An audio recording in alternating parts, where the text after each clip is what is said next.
शुक्लाम्बरधरं विष्णुं शशिवर्णं चतुर्भुजं प्रसन्नवदनं ध्यायेत् सर्वविघ्नोपशान्तये। शुक्लाम्बरधरं विष्णुं शशिवर्णं चतुर्भुजं प्रसन्नवदनं ध्यायेत् सर्वविघ्नोपशान्तये।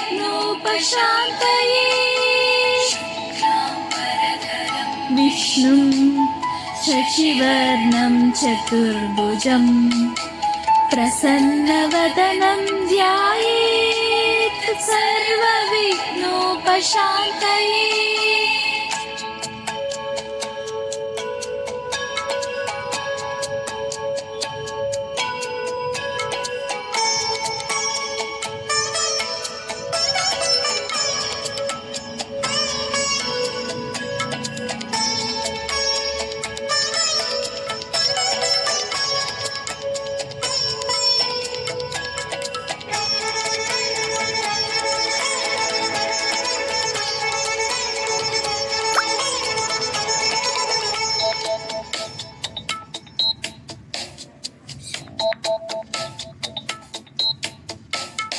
शुक्लाम्बरधरं विष्णुं शशिवर्णं चतुर्भुजं प्रसन्नवदनं ध्यायेत् सर्वविघ्नोपशान्तये।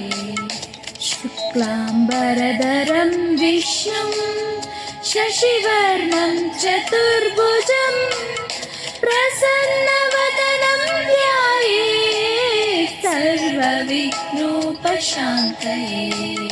शुक्लाम्बरधरं विष्णुं शशिवर्णं चतुर्भुजं प्रसन्नवदनं ध्यायेत् सर्वविघ्नोपशान्तये।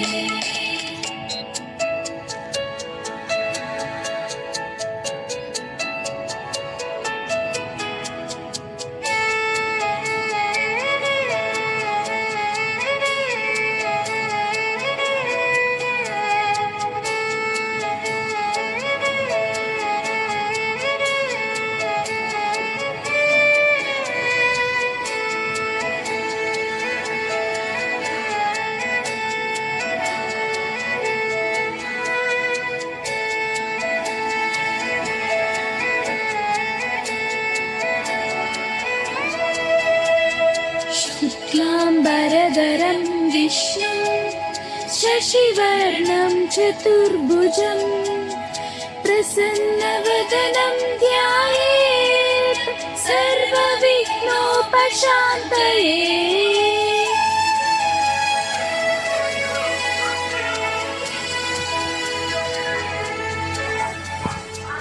शुक्लाम्बरधरं विष्णुं शशिवर्णं चतुर्भुजं प्रसन्नवदनं ध्यायेत् सर्वविघ्नोपशान्तये।